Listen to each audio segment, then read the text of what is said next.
बिस्मिल्लाहिर्रहमानिर्रहीम। अस्सलाम वालेकुम viewers and welcome to my YouTube channel Anisha की रेसिपी। तो कैसे हैं आप सब? उम्मीद है आप सब बिल्कुल ठीक होंगे।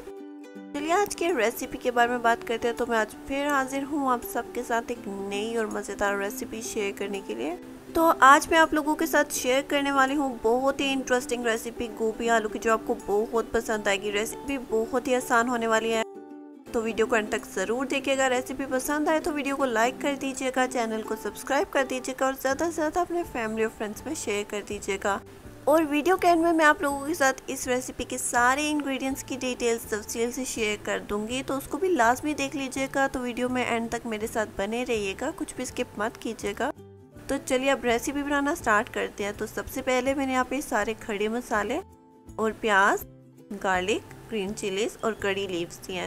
इन सब की क्वांटिटी मैंने मेंशन कर दी है। जो मसाले मैंने लिए हैं उनका पाउडर रेडी कर लेंगे और जो प्याज और सब्ज़ मिर्चें थी उनका पेस्ट रेडी कर लेंगे। तो यहाँ पे पाउडर और पेस्ट दोनों रेडी हो चुके हैं, इनको साइड पे रख लीजिए। चलते हैं नेक्स्ट स्टेप की तरफ। तो अब यहाँ पे कोई भी कुकिंग पैन ले लीजिए, उसके अंदर ऑयल ऐड कर लीजिए, थोड़ा ज़्यादा ऑयल ही ऐड कीजिएगा। और उसके अंदर मैं आलू ऐड कर रही हूँ, आलू को फ्राई कर रही हूँ। पहले आलू को मैंने बिल्कुल ऐसे आप दरमियाना कट कर लीजिए, बहुत बड़े बड़े भी कट नहीं करना। तो आलू को कट करने के बाद अच्छे से फ्राई कर लेंगे जब तक लाइट गोल्डन कलर नहीं आ जाता। और मैंने आलू के छिलके बिल्कुल भी नहीं उतारे, क्योंकि ये आपकी हेल्थ के लिए बहुत अच्छे होते हैं। तो आप चाहें तो उतार सकते हैं, वरना आपकी मर्ज़ी। तो चलिए अब जब तक आलू फ्राई होते हैं तब तक यहाँ पे मैंने गोभी ली है। 2 गोभी के फूल मैं यहाँ पे यूज़ कर रही हूँ। उनको बिल्कुल छोटा छोटा भी कट नहीं किया, बस नॉर्मल कट कर लीजिए। उसके बाद मैं यहाँ पे हल्दी ऐड कर रही हूँ। हल्दी इसलिए ऐड कर रही हूँ ताकि जो बादीपन होता है गोभी का वो ना रहे। तो थोड़ी सी हल्दी ऐड करके अच्छे से मिक्स कर लीजिए। आप चाहें तो थोड़े से पानी में, थोड़े गुनगुने पानी में हल्दी मिक्स कर लीजिए। उसके बाद उसके अंदर ये गोभी डाल के रख लीजिए जब तक आलू फ्राई होते हैं। तो यहाँ पे अच्छे से हमने गोभी को मिक्स कर लिया। अब आलू को चेक कर लेते हैं। तो आलू यहाँ पे हो चुके हैं अच्छे से फ्राई। जितने हमने करने थे आलू को निकाल के किसी प्लेट में रख लीजिए। बहुत ज़्यादा भी आलू को फ्राई नहीं करना, क्योंकि सब्ज़ी खड़ी खड़ी ही रहनी चाहिए तो ही अच्छी लगती है। तो अब आलू को सारों को निकाल लीजिए आप किसी प्लेट में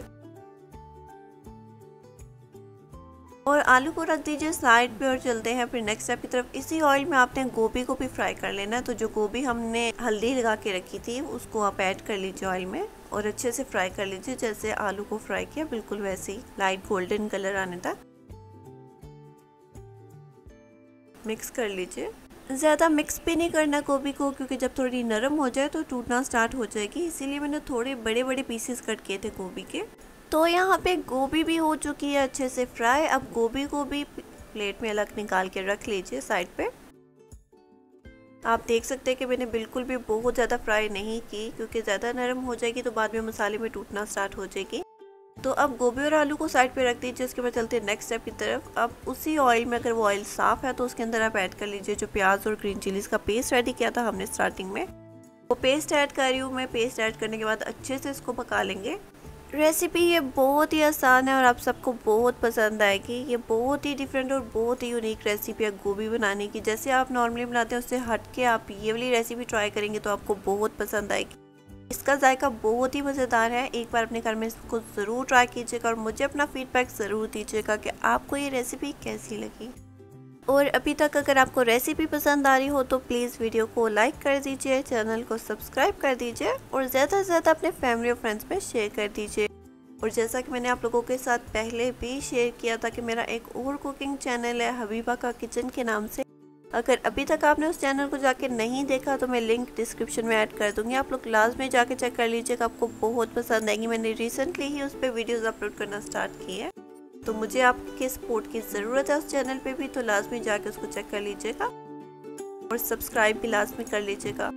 तो चलिए अब हमने अच्छे से मसाले को पका लिया प्याज के। अब इसके अंदर मैं टमाटर ऐड कर रही हूँ। टमाटर बिल्कुल छोटा छोटा कट करके पीसेस में मैंने ऐड कर लिया। 1 टमाटर यूज़ कर रही हूँ यहाँ पे। आप चाहे तो अपनी मर्ज़ी से अगर 2 टमाटर ऐड करना चाहते हैं। अगर मसाला आपने ज़्यादा रखा, प्याज ज़्यादा ऐड किया तो आप 2 टमाटर भी ऐड कर सकते हैं। तो अब हम यहाँ पे टमाटर को भी अच्छे से पका लेंगे जब तक नरम होके अच्छे से जो प्याज के मिक्सचर में मिक्स नहीं हो जाते टमाटर, तब तक अच्छे से पका लीजिए। भून लीजिए मसाले को मीडियम फ्लेम पे। टमाटर जब नरम हो जाए तो इसके अंदर मसाले ऐड कर लेंगे। गरम मसाला जो स्टार्टिंग में हमने घर में रेडी किया था वो ऐड कर रही हूँ। Chilli flakes, curry powder, red chilli powder, ये सारे मसाले और ग्रीन चिलीज़ में यहाँ पे 5 से 6 ग्रीन चिलीज़ कट करके ऐड कर रही हूँ। इन सारे मसालों को अच्छे से मिक्स कर लेंगे और मीडियम फ्लेम पे अच्छे से पका लेंगे। मसाले भूनते टाइम आप साथ साथ थोड़ा थोड़ा पानी ऐड करते रहिए ताकि मसाले जले नहीं और अच्छे से पक भी जाए। अब इसके अंदर मैं थोड़ा सा नमक ऐड कर रही हूँ। मैं नमक अपने हिसाब से ऐड कर रही हूँ, आप अपने मुताबिक ऐड कीजिए जितना आपको खाना पसंद है। अब सारे मसाले अच्छे से भून लीजिए। उसके बाद मैं इसके अंदर थोड़ा सा पानी ऐड करूँगी। आप अपने मुताबिक पानी ऐड कर सकते हैं जितनी आपको ग्रेवी रखनी है। तो मैं हाफ कप पानी ऐड कर रही हूँ यहाँ पे। पानी ऐड करने के बाद अच्छे से इसको मिक्स कर लीजिए। उसके बाद जो मेन इंग्रेडिएंट है इस रेसिपी का वो है बेसन। मैं बेसन ऐड कर रही हूँ 2 टेबलस्पून। यहाँ पे भुना हुआ बेसन यूज़ कर रही हूँ ताकि कच्चापन ना रहे ग्रेवी में बेसन का, तो इसलिए आप भुना हुआ बेसन ही यूज़ कीजिए। अब बेसन को अच्छे से मिक्स करके भून लेंगे। कोई भी लम्स नहीं रहने चाहिए, तो अच्छे से मिक्स कर लीजिए। आप चाहे तो इसको पानी में ऑलरेडी मिक्स करके थिक सा पेस्ट भी ऐड कर सकते हैं। अब मीडियम फ्लेम पे मसाले की अच्छे से भुनाई कर लीजिए। मसाला बिल्कुल अच्छे से पक जाना चाहिए और टेस्ट कर लीजिएगा। अगर आपको किसी मसाले की नमक की कमी लगे तो आप ऐड कर सकते हैं। और अभी तक अगर आपने मेरे चैनल को सब्सक्राइब नहीं किया, प्लीज़ सब्सक्राइब कर दीजिए, वीडियो को लाइक कर दीजिए और ज़्यादा से ज़्यादा अपने फैमिली और फ्रेंड्स में शेयर कर दीजिए। और अगर आपके किसी रेसिपी की फरमाइश हो तो मुझे कमेंट बॉक्स में ज़रूर बताइएगा। मैं इंशाल्लाह ज़रूर ट्राई करूँगी कि वो रेसिपी आप लोगों के साथ जल्द से जल्द शेयर कर सकूँ। तो अब आप मसाले को टेस्ट कर लीजिए ताकि आपको पता चल जाए कि बेसन पक चुका है या नहीं। अगर बेसन नहीं पका, थोड़ा बहुत कच्चा पाना बेसन का, तो आप मज़ीद इसको 1-2 मिनट के लिए पका लीजिए। तो यहाँ पे बेसन बिल्कुल पक चुका है। तो मैं यहाँ पे जो हमने फ्राई किए थे आलू और गोभी वो ऐड कर रही हूँ। बिल्कुल नरम हाथों से मिक्स करेंगे ताकि गोभी टूटे नहीं। उसके बाद इसको मज़ीद हमने 1 से 2 मिनट के लिए मीडियम फ्लेम पे अच्छे से पका लेना है ताकि जो थोड़ा बहुत कच्चापन है गोभी और आलू में वो अच्छे से पक जाए। बहुत ही अलग, बहुत ही यूनिक और बहुत ही डिफरेंट रेसिपी है ये। आप सबको बहुत पसंद आएगी। एक बार अपने घर में इसको ज़रूर ट्राई कीजिएगा। और अगर आप चाहें जब बेसन ऐड करें आप तो थोड़ा सा दही भी ऐड कर सकते हैं, उससे बहुत अच्छा फ्लेवर आ जाएगा रेसिपी का। वो आपकी मर्ज़ी, अगर आप ऐड करना चाहें तो ऐड कर लीजिए। तो अब यहाँ पे मैंने 1 कप पानी और गरम मसाला ऐड किया जो हमने स्टार्टिंग में रेडी किया था। तो ये चीज़ें ऐड करने के बाद अच्छे से मिक्स कर लीजिए और पानी आप अपने मुताबिक रख सकते हैं जितनी आपको ग्रेवी चाहिए। अब गोभी को मज़ीद 1 से 2 मिनट के लिए पका लेंगे। उसके बाद गोभी हमारी हो जाएगी बिल्कुल रेडी। अब यहाँ पे मैं ग्रीन चिलीज़ ऐड कर रही हूँ। तो यहाँ पे गोभी हो चुकी है बिल्कुल रेडी। आप देख सकते हैं कि दिखने में कितनी मज़ेदार लग रही है। मुझे उम्मीद है आप लोगों को ये रेसिपी बहुत पसंद आएगी। आप एक बार इसको अपने घर में ज़रूर ट्राई कीजिएगा और मुझे अपना फीडबैक ज़रूर दीजिएगा कि आपको ये रेसिपी कैसी लगी। और जैसा कि मैंने आपको स्टार्टिंग में भी बताया था कि मैं आप लोगों को वीडियो के एंड में आप लोगों के साथ सारे इंग्रेडिएंट्स की डिटेल्स भी शेयर करूंगी, तो उसको लाजमी देख लीजिएगा। तो मैं मिलती हूँ आप लोगों को नेक्स्ट मज़ेदार रेसिपी के साथ।